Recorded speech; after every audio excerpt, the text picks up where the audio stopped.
ডিম কিরে তুই গায়ে ডিম মারলি কেন?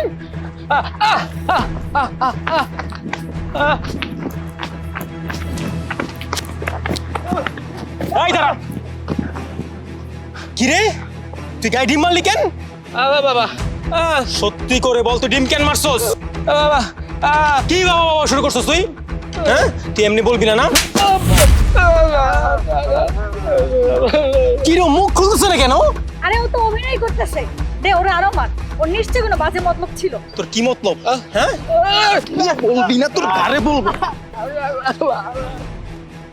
এখন বল ডিম কেন মারছস তুই? দেখ কি সুন্দর অভিনয় করতেছে, মনে হয় কথাই বলতে পারে না। এই তোর মতলব কি? তুই ডিম কেন মারছিস আমাদের গায়ে? দেখছস আবার অভিনয় করতেছে। এই ওমর তুই থামনি কেন? ওরে মারতে থাক, না হলে অভিনয় বন্ধ করবে না। বুঝতে পেরেছি, ও বাঁচার জন্য এখন বোবার অ্যাক্টিং করতেছে, যে কথাই বলতে পারে না। ওকে ধরে পুলিশে দিয়ে দেই, দেখবি ঠিকই কথা বলতে পারবে। আচ্ছা আচ্ছা থাম থাম, ও মনে হয় কিছু বলতে যাচ্ছে। পুলিশের কথা শুনেও ভয় পাচ্ছে না, তার মানে নিশ্চয়ই কোনো কারণ আছে। ওখানে কি বাসা? ওখানে কি? আচ্ছা আমার মনে হয় কোনো সমস্যা আছে, কারণ এত মায়ের খাওয়ার পর পুলিশের কথা বলার পর যে মুখ খুলতেছে না, নিশ্চয়ই কোনো ঝামেলা আছে। চল গিয়ে দেখি।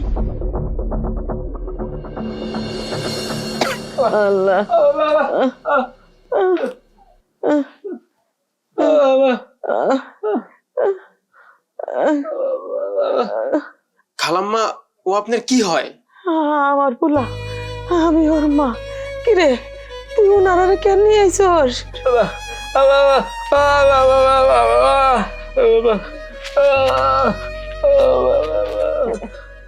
আসলে আন্টি হয়েছে কি, আমরা রাস্তাতে যাচ্ছিলাম তো হঠাৎ করে দেখি পিছন থেকে যে ডিম মারছে, তো হচ্ছে ওরে আমরা গিয়ে ধরি, ধরার পরে একটা ভুল বোঝাবুঝি হয়ে যায়, তারপর হচ্ছে ও এখানে নিয়ে আসে, এসে দেখি আপনার এই অবস্থা।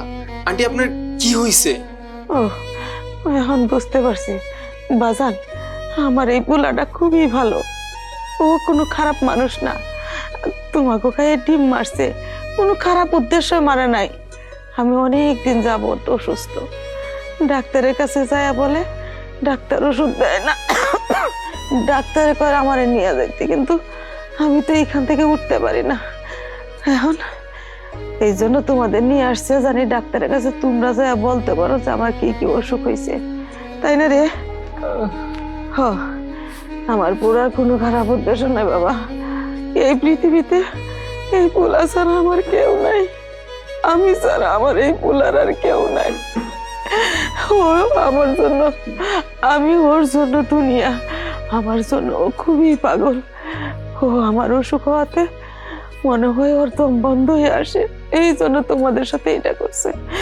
আমি আমার পোলার হইয়া তোমাকে কাছে ক্ষমা চাইতেছি বাজান, তোমরা ওরে ক্ষমা করে দিও। না আসলে হয়েছে কি আন্টি, মানে হঠাৎ করে পিছনে ডিম মারছে, তো আমরা না বুঝি নাই যে এটা কেন মারছে।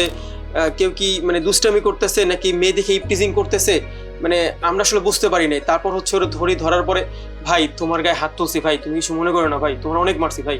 আসলে মানে তুমি কিছু বলতেছিলাম, আমরা কিছু বুঝতেছিলাম না, এর জন্য ভাই ভাই ভুল হয়ে গেছে, আমাদের মাফ করে দেও ভাই। মারুফ, আমার মনে হয় কি যে আন্টি যে পরিমাণ অসুস্থ দেখতেছি তাকে এইভাবে রেখে যাওয়াটা ঠিক হবে না। আর আল্লাহ যা করে ভালোর জন্যই করে। চল আমরা আন্টিকে নিয়ে চিকিৎসা করাই। আর ভাইয়া, না বুঝে আমরা তোমার গায়ে হাত তুলেছি, অপমান করেছি, তুমি আমাদেরকে মাফ করে দাও। হ্যাঁ চল মারুফ, আন্টিকে আমরা নিয়ে যাই। আমার এটাই মনে হয়। আচ্ছা আন্টি আপনি উঠেন, আপনার চিকিৎসার সব দায়িত্ব ওখান থেকে আমরা নিব। চলেন আপনি, ভাই তুমিও চলো।